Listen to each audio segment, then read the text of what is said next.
So I was able to put my hoodie kind of over my face so nobody could really see me, just to kind of shield myself, and I could only see the ground in front of me.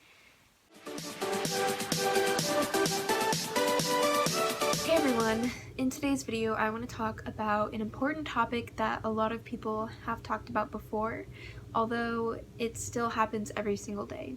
This topic is why you shouldn't pet, talk to, feed, or distract a service dog. Now, I believe that it is very important that you ask before petting any dog. The reason being is you don't know how this dog is going to react when you reach out for it. You don't know, maybe they're gonna love you and jump on you, or maybe they're gonna get scared and growl at you and possibly even bite you. I have been bitten by a dog before. I was picking my dog up from the groomers, and this lady had her dog on a flexi leash and she didn't have it near her. It was kind of just had all the leash out. It was roaming around and it was jumping on my leg and licking me, and it was super excited to see me.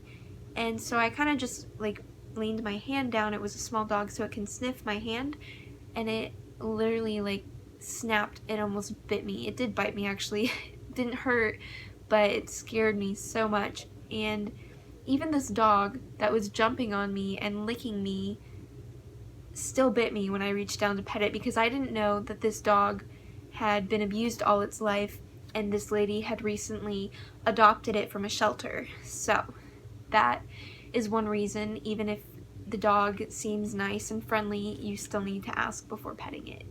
I personally think that if this lady knew her dog bit people, she shouldn't have been letting it jump on me in the first place.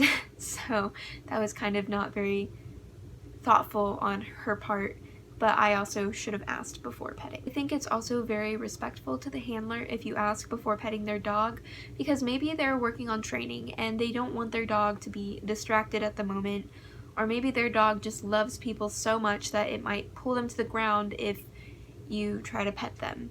So it's always just respectful to ask, and it keeps you safe from uncertain situations as well. But in today's video, I am going to be focusing more on the reasons why you shouldn't pet, distract, talk to, or feed service dogs and service dogs only.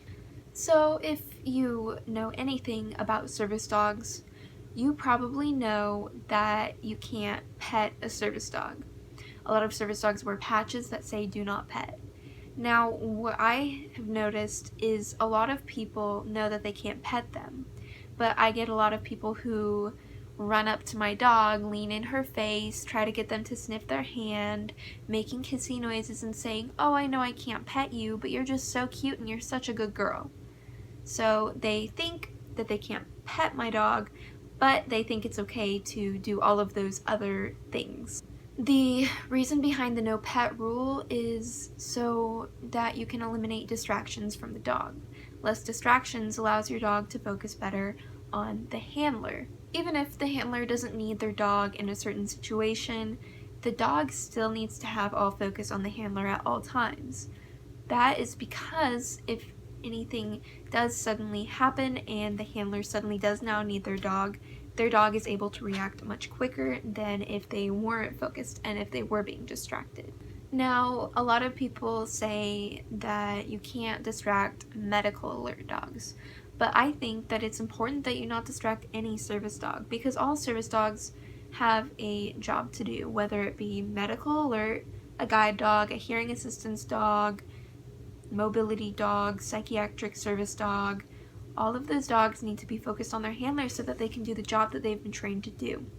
All of these dogs have handlers who need them to live normal lives. So it's very important that we respect that rule with everyone. On another note, aside from the dog needing to focus on their handler, dogs are trained to ignore distractions from people. It doesn't mean that it's easy for them to do so.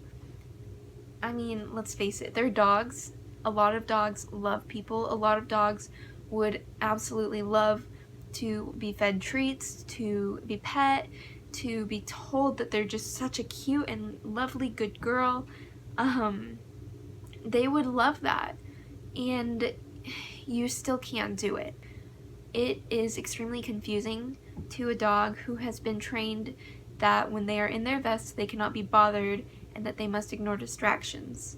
So when they're in their vest and a ton of people try to pet and distract the service dog, it's hard for the handler to, every single time the dog is excited because somebody's petting it, to correct them. And it's really sad when a handler constantly has to correct their dog for other people's mistakes. It's just super confusing to them, and yeah, just don't do it. And please, service dog handlers, if somebody is petting or distracting your dog, please, please, please tell them to stop, because a lot of them don't know that that's not okay, and when you ask them to stop, they understand. Some people think that they can't pet your dog, but they don't understand that they can't distract them. So a quick and easy thing that's respectful that you can say in those situations are just something simple like, "I'm sorry, she's working, please don't distract her," and that gets the point across, and now they know for the next time they run into another service dog. So, help out the service dog community. Another important point that I want to talk about, it kind of goes along with what I said in the beginning of the video, but there are fake service dogs out there. Not every dog you see in a service dog vest is properly trained the way service dogs should be trained.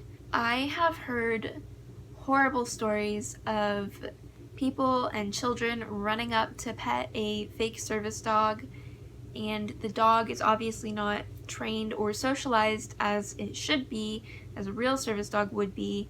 So the dog's already in a stressful environment, and suddenly when a kid pulls its tail or tries to hug them, they freak out and they turn around and they snap at the children or the people who are petting them.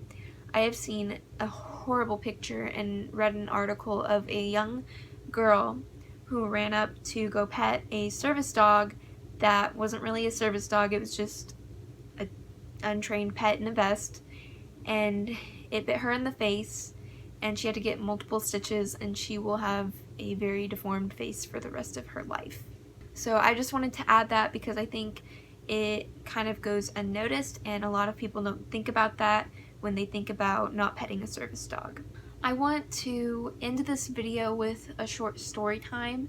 This is the story of the time that a lady had completely distracted my service dog in a time that my dog was tasking for me and I needed her at most during a medical episode. So during this time, I had recently been taken off of one of my medications, and I was experiencing many horrible panic attacks because of this. Most mornings before school, I would have a panic attack in my car in the parking lot before I went into school. I have no idea why I had these panic attacks, but they were real and they were happening in the mornings before school and at school, and yeah. Most of the time I was able to gain my composure and go into school and be okay and use other coping mechanisms to help me, but some other times I needed my dog to help me and I wasn't ready to go into the school, but I had to, so I had my dog task for me once I got into the school building. On this particular morning, I was going to school, and in the mornings I was going to the other high school in my community because that's where I had my class at. So I didn't know anyone, and that's kind of hard for me, and yeah, I was going there and I had a full-blown panic attack in my car, and I was crying and hyperventilating. I had makeup all over my face. I was super dizzy because I was hyperventilating, and my heart rate was really high. But I had to go in because the bell was about to ring, and I stress out about being late to class. So I was so embarrassed because I just looked horrible and I couldn't stop panicking. So I was able to put my hoodie kind of over my face so nobody could really see me, just to kind of shield myself, and I could only see the ground in front of me.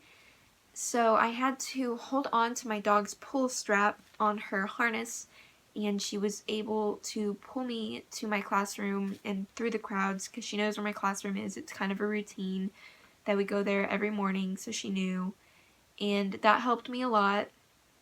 Instead of going to my classroom though, I still had some time before I needed to be in there, so I decided to go to the bathroom because there wasn't anyone in there at the time, and I kind of just stood in the corner, and Dallas was tasking, and she was jumping up at me to help me from disassociating, and she was licking me to kind of just bring my attention back to her. I was able to hug her and pet her, and it was helping.